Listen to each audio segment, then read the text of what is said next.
Hello guys, welcome back to the study. This is Dheeraj Kumar. अभी हम लोग करने वाले हैं आपको जो प्रीवियस ईयर क्वेश्चंस है इंग्लिश के मॉक टेस्ट करेंगे उसके एक्सेंट वाई के। और आप लोग बहुत ज़्यादा इंग्लिश को लेकर टेंशन में हो, तो इंग्लिश को टेंशन, अगर आपका है इंग्लिश का टेंशन तो माइंड से निकाल दो, बिकॉज इसके लिए मैंने एक उपाय निकाल दिया। पहले जो मैंने क्लासेस एक बार पिछली भर्ती और या फिर उससे पिछली भर्ती मैंने ग्रामर के कुछ रूल्स पढ़ाए थे, वो ग्रामर्स के रूल्स शायद आप तक अगर ना पहुँचे हों अभी तक, तो उसका मैं रिवीजन करा दूंगा यूट्यूब के ऊपर, तो टेंशन ना लो। मैक्सिमम उसमें 60 से 70 ग्रामर्स के रूल्स कराऊंगा आपको, और उससे बाहर एक सिंगल ग्रामर का रूल से क्वेश्चन नहीं पूछेगा, मतलब इस चीज़ की मैं गारंटी दे रहा हूँ। जितने भी और स्टार्टिंग के जो 10 रूल्स होंगे ना, हर शिफ्ट में एक क्वेश्चन कॉमन करके आपको दिख जाएंगे वहाँ से। और ओवरऑल जो 60-70 क्वेश्चन रूल्स में जो लिखवाऊंगा आपको, इस बार थोड़ी सी अप टू डेट करके दूंगा। लास्ट में कुछ नई चीज़ों को ऐड करूंगा, उससे बाहर आपके एग्जाम में नहीं आएगा, तो जस्ट वेट। और आपका 1 मार्च है और 1 मार्च से उस क्लासेस को स्टार्ट कर देंगे। मे बी वो 3 से 4 पार्ट में बने, तो आपको हम 3 मार्च तक वो कंप्लीट करा देंगे, ठीक है। अलग अलग पार्ट में बनेगा भी तो टेंशन मत लेना, खाली उसका रिवीजन कर लेना अगर आपने कुछ ना भी पढ़ा हो तो एंड तक, और प्रैक्टिस करते रहना, ठीक है। और मॉक टेस्ट जो मैं दे रहा हूँ अब यूट्यूब के ऊपर सब इजी है। मैं आपको आज सारी पीडीएफ दे दूंगा जो यूट्यूब पे कराया, जितना मैंने मॉक टेस्ट जीके का और इंग्लिश का। उसके लिए आप टेलीग्राम चैनल ज्वाइन कर लेना, टेलीग्राम पे आपको मिल जाएगा। व्हाट्सअप पे मत मांगना, व्हाट्सअप पे ये फ्री पीडीएफ नहीं मिलती है, वहाँ पे मैं नहीं रहता हूँ, हमारे टीम मेंबर रहती है, ठीक है। तो पहला क्वेश्चन देखो क्या है ये चीज़। कह रहे हैं I am good in English. अब देखो गाइस, ये सवाल पूछा गया था, पूछा इसके पूछने का मतलब क्या था पता है आपको? ये पूछ रहे हैं ना, गुड के साथ फिक्स प्रीपोजिशन बताओ, क्या इन सही है? तो कहोगे हाँ सर क्या दिक्कत है, इंग्लिश में मैं अच्छा हूँ। तो इन हो गया ना मे का मतलब। देखो यही तो प्रॉब्लम है ना, गुड के साथ एक साथ फिक्स प्रीपोजिशन आता है, इन होता ही नहीं है, वहां पे एट आता है। और एयरफोर्स के अंदर इंग्लिश इजी होती है, आप जब एग्जाम दे के आओगे ना तो खुद समझ में आ जाएगा। अब सेकंड नंबर क्वेश्चन होता है paper should be recycled if possible. इसके अंदर क्या दिक्कत है मेरे को बताओ। कुछ नहीं दिक्कत है तो मेरे पास नो एरर का ऑप्शन हमारे हाथ में है कि इसको आप आंसर कर सकते हो। तो गाइज यहाँ पे एक चीज समझ में आना चाहिए आपको, पेपर शुड बी रिसाइकल। तो गाइज यहाँ पे शुड क्या है, एक मॉडल वर्ब है, ठीक है। अब मॉडल वर्ब के साथ अगर कोई ये बी ना आए तब, देखना बी और ई क्या है, बी, अगर बी वर्ड ना आए तब हम आगे का जो वर्ब होता है ना उसको वर्ब के फर्स्ट फॉर्म में रखते हैं, मतलब रिसाइकल ठीक होता। लेकिन अगर मैंने शुड के साथ अगर बी वर्ड ऐड कर दिया, इसका मतलब ये पैसिव वॉइस में जा रहा है। कहाँ पे जा रहा है भाई, पैसिव वॉइस में। और पैसिव वॉइस में आप देखोगे ना हर जगह पे वर्ब का थर्ड फॉर्म यूज करते हैं हम लोग, तो यहाँ पे रिसाइकल्ड ना होकर रिसाइकल्ड होगा। क्या होगा भाई, ईडी लगना चाहिए था मेरे हिसाब से, मतलब ग्रामर के हिसाब से, मेरे हिसाब से, क्या मैं थोड़ी क्या आता हूँ ग्रामर का। तो रिसाइकल्ड होना चाहिए, रिसाइकल्ड नहीं होना चाहिए, ठीक है। शुड के साथ चाहे जो भी मॉडल वर्ब है, should, can, could, may, might, shall, ठीक है, या फिर need, dare, ought to, used to, ये जितने भी चीजें हैं इनके साथ अगर बी आ गया है तो आगे ध्यान देना ये रिसाइकल्ड होगा, सॉरी V3 होगा। रिसाइकल्ड क्या, कोई भी वर्ब हो उसका थर्ड फॉर्म होगा। अगर बी वर्ड नहीं आया तो आगे जाके वर्ब का फर्स्ट फॉर्म होता है, बिकॉज वो एक्टिव में होगा। अब आगे थर्ड नंबर क्वेश्चन देखो, no sooner did he see the traffic policeman he wore seat belt. इसके अंदर कुछ एरर है तो बताओ, अदरवाइज नो एरर का ऑप्शन जिंदाबाद हमारे पास हमेशा रहता है। तो गाइस देखो यहाँ पे नो एरर का तो सवाल ही नहीं बनता। यहाँ पे नो सुनर के साथ क्या होता है, इसका एक कंजक्शन होता है देन। नो सुनर के साथ क्या कंजक्शन आता है, देन। कब आएगा, जब फर्स्ट सेंटेंस खत्म होगा और सेकंड स्टार्ट होगा। तो फर्स्ट कहाँ पे खत्म हो रहा है भाई, no sooner did see the traffic policeman, ठीक है। अब फिर कह रहा है ही वोर सीट बेल्ट, तो यहाँ पे ही से स्टार्ट हो रहा है ना, तो ही के पहले क्या आएगा, देन का यूज होगा। सेकंड सेंटेंस यहाँ से स्टार्ट हो रहा है, इसलिए सेम एरर, सी में एरर करना। कुछ लोग कहेंगे सर बी में क्यों नहीं एरर करते हम, तो यहाँ पे भी वैन सॉरी देन का यूज कर सकते हैं। आप ही और मैन के बीच में जब करना है तो हम बी में क्यों नहीं करेंगे। यही तो सबसे बड़ा लोचा है ना, ये कह रहा है कि भाई पहला सेंटेंस कहाँ पे खत्म हो रहा है, यहाँ पे। तो मेरे को पहले सेंटेंस में कोई एरर ही नहीं है, तो मैं पहले सेंटेंस के पहले क्यों लगाऊं। मेरे से कहा जाता है कि सेकंड जो सेंटेंस स्टार्ट हो रहा है उसके पहले देन लगाने का, तो सेकंड तो मेरा सी से स्टार्ट हो रहा है, तो सी में ना आप देन लगाओगे, तो इसलिए ऑप्शन नंबर सी में हमारा एरर होगा। फिर फोर्थ नंबर क्वेश्चन कह रहा है we have talked a lot now let us dash to work, ठीक है। अब कह रहा है हम लोग आज बहुते बतिया लिए हैं, चलो अब काम पे लग जाओ। अब काम पे लग जाने के अर्थ में कौन सा होता है, देखो गेट डाउन टू वर्क, ठीक है। इसका मतलब होता है काम में गंभीरता से लग जाना, ठीक है। गम बोलते हैं ना कि ध्यान लगा के काम पे लग जाना, तो उसको कहते हैं गेट डाउन टू। जिसका मतलब आपने सुना होगा गंभीरता से काम करो, मतलब मन लगा के काम करो, वही है। आगे बढ़ते हैं। अब आगे जाने से पहले कुछ चीज़ें बता दो, अगर इंग्लिश में आपको अभी भी प्रॉब्लम आ रही है वो कैब में, तो आप हमारी पीडीएफ को बाय करके एग्जाम से पहले रट सकते हो। इसमें कुछ समझने वाली चीज़ नहीं है, रटने वाली चीज़ है, जितना रटोगे उतना बेटर, मतलब कहते हैं ना आपके लिए वो हेल्पफुल होगा, ठीक है। तो बेस्ट रहेगा आपके लिए, क्योंकि इसके अंदर हम लोग one word substitution, idiom phrases, synonyms, antonyms, spelling mistake और यहीं पे ग्रामर की प्रैक्टिस की पीडीएफ है, पूरे कॉमन रीडर की प्रैक्टिस सॉल्यूशन के साथ, fill in the blanks, voice narration, synonyms, antonyms, idioms, one word misspelled, parajumble, passage और एक्टिव कहते हैं ना एडजेक्टिव एडवर्ब नाउन, उन सब की प्रैक्टिस वाली चीज दे रखी है, आप इनको पूरा प्रैक्टिस कर लो। मैं ग्रामर के जब कॉन्सेप्ट पढ़ा दूंगा ना, उसको पढ़ने के बाद आपको कॉमन रीडर और फिल इन द ब्लैंक्स वो चीजें कर लेना। और वॉइस नरेशन की तो यहाँ पे प्रैक्टिस है, सिनोनिम्स वगैरह यहाँ से रट लो पहले इस पीडीएफ से, फिर इसकी प्रैक्टिस कर लेना। और पैसेज रोज यहाँ से एक बनाओ, 10 पैसेज है, 5 या 10 पैसेज है इसके अंदर, 10 पैसेज है इसके अंदर, तो आप उतना कर लोगे, आपके लिए एग्जाम के लिए बहुत हेल्पफुल हो जाएगा। मतलब प्रैक्टिस करने आ जाएगी तो कोई भी पैसेज आएगा, आपकी आदत हो जाएगी रीडिंग की, तो आप बढ़िया परफॉर्म करोगे। और सारी पीडीएफ को बाई करने के लिए आप व्हाट्सअप करोगे। इंग्लिश की पीडीएफ की प्राइस 60 रुपीज़ है दोनों पीडीएफ।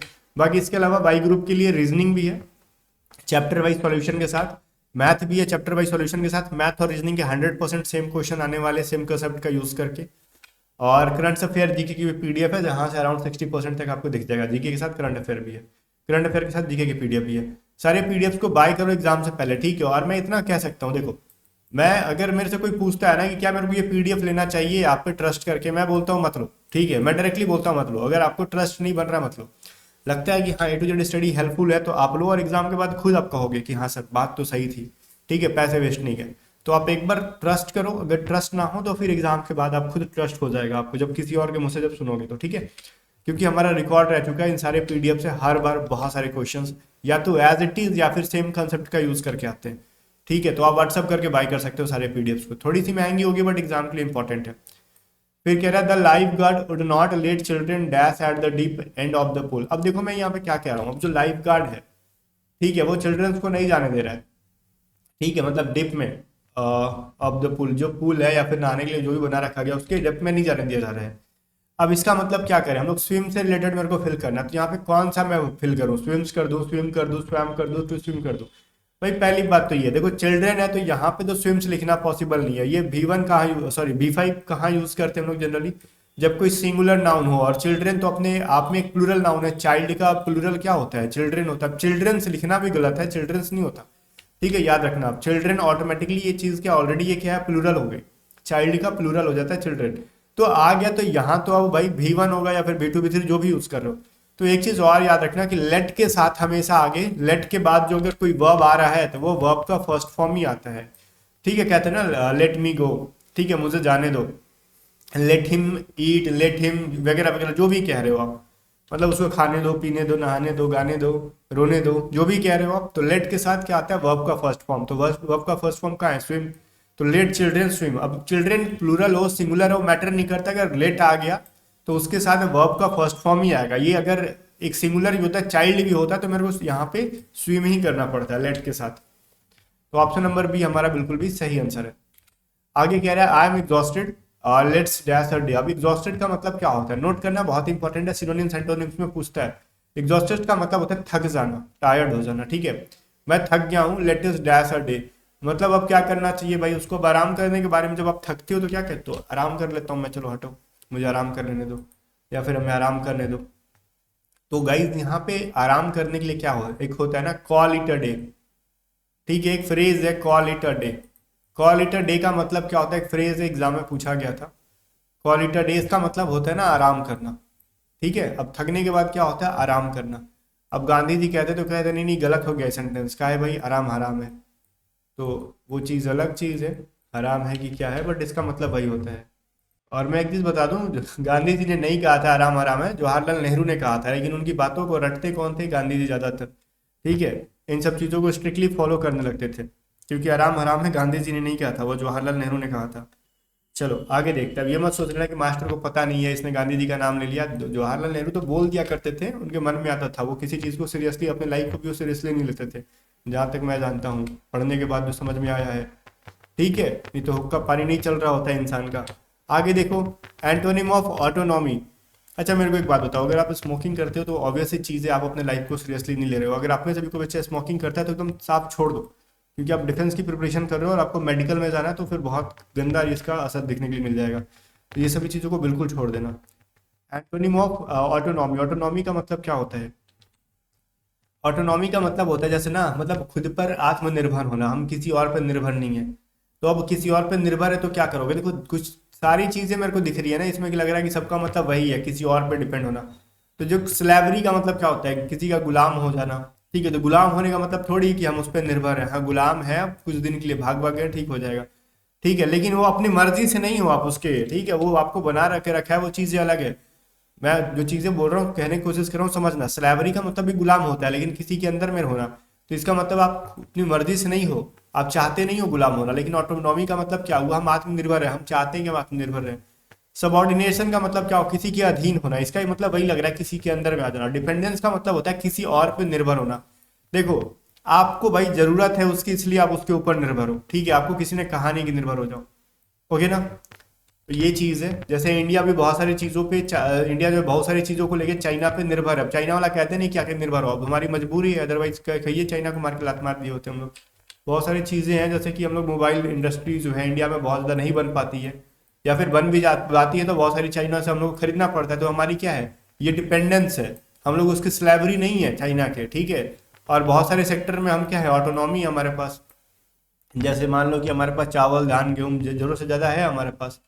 ठीक है, तो हम ऑटोनॉमी, हमको नहीं जरूरत है चाइना से मांगने की। और ये फर्क होता है ऑटोनॉमी और डिपेंडेंस का, मतलब क्या होता है और इसका यूज़ किस तरीके से, समझ में आ गया होगा आपको। ट्रॉमा का मतलब क्या होता है भाई, ट्रॉमा का मतलब होता है जस्ट लाइक कि आपको इमोशनल हो गया ना, जैसे इमोशनल शॉक कहते हैं, मतलब मानसिक आपको घात लग जाए।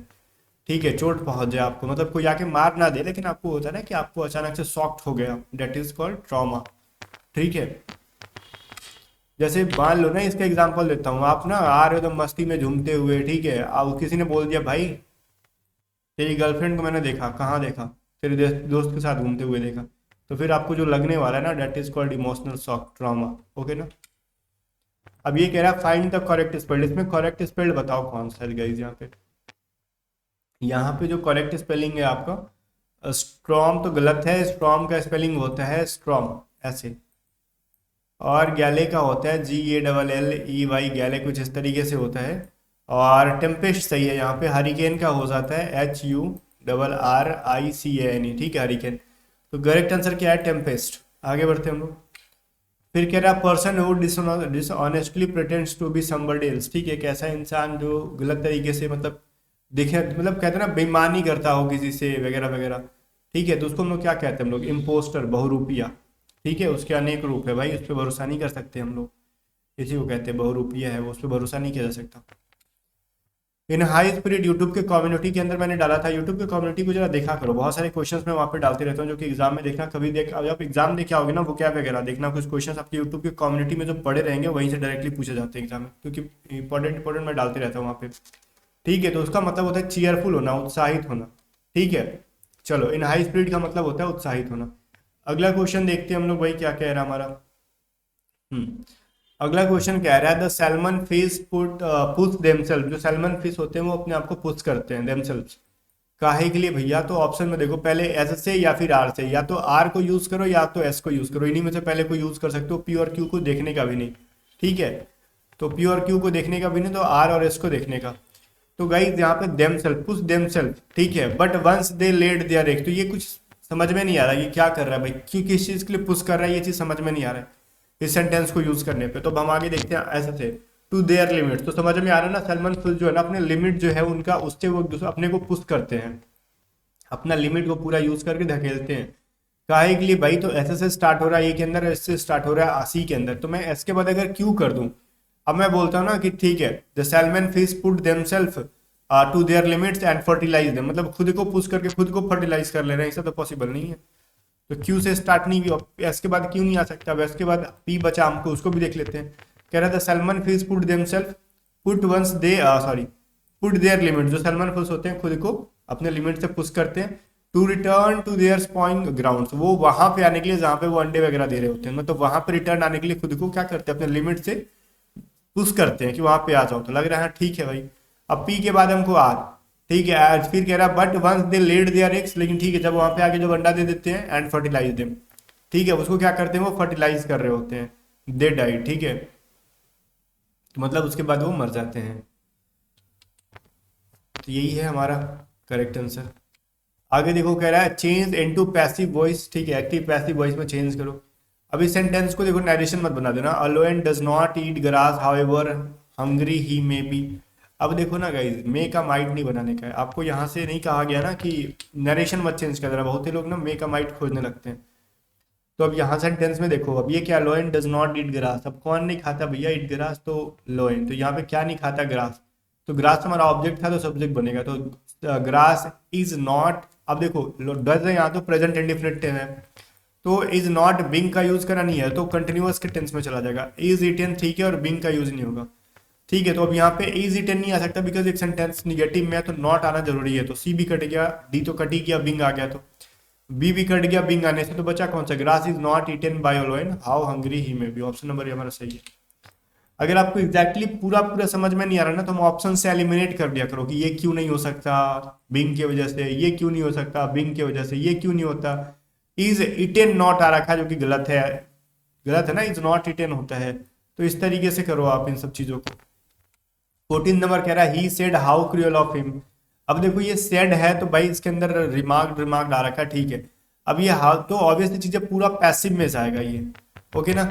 अब मैं ये कहता हूँ ना कि देखो ये जब पैसिव में जाएगा तो ये क्या होगा, हाउ क्रूअल ऑफ हिम, तो ये ऑलरेडी क्या है भाई, एक तरीके से इसको ले जाओगे आप वॉज प्लस वाज करके बनाओगे इसको पैसिव में आप, तो ये क्या है, ऑन हिज ग्रेट क्रूअलिटी, तो ये गलत है, ही रिमार्क्ड ऑन हिज ग्रेट क्रूअलिटी, तो ये गलत है, बिकॉज ऑफ हिम का आपको ही नहीं बनाना है आप, बिकॉज यहाँ पे सब्जेक्ट हमको दिया नहीं है। अब यहाँ पे कह रहा है देखो क्या, ही रिमार्क, तो ही रिमार्क यहाँ पे गलत है बिकॉज यहाँ पे रिमार्क्ड होना चाहिए। फिर कह रहा है he remark that it is very cruel, अब देखो वो इज का यूज गलत है, पास्ट में बनाओगे तो it was very cruel of him, ठीक है। तो ये चीज थोड़ा सा ध्यान देना कि हमने बी सी डी को किस तरीके से एलिमिनेट कर दिया, बच गया ए, उसको आंसर कर दिया। कह रहा है एक्टिवली का आपको नाउन बनाना जो कि एक एडवर्ब है, देखो एक्टिव क्या है भाई, एक एडजेक्टिव है तो ये नहीं हो सकता, एक्ट क्या है, एक वर्ब है तो ये भी नहीं हो सकता। एक्शन क्या, जनरली लास्ट में लिखना आई ओ एल लगा है, डेट इज नाउन, ठीक है। ये चीज अगर दिख जाए आई ओ एन तो ये नाउन हो जाएगा, एल वाई दिख जाए तो एडवर्ब हो जाएगा, दो चीजों को इजीली पहचान लिया करो। कमेंट करके बताओ 15 में से कितने सही किए आपने, सबकी पीडीएफ मैं आपको दे दूंगा, बाकी सारी पेड पीडीएफ जो है इनको व्हाट्सअप करके खरीदोगे, फ्री वाली पीडीएफ आपको टेलीग्राम पे अपलोड होगी।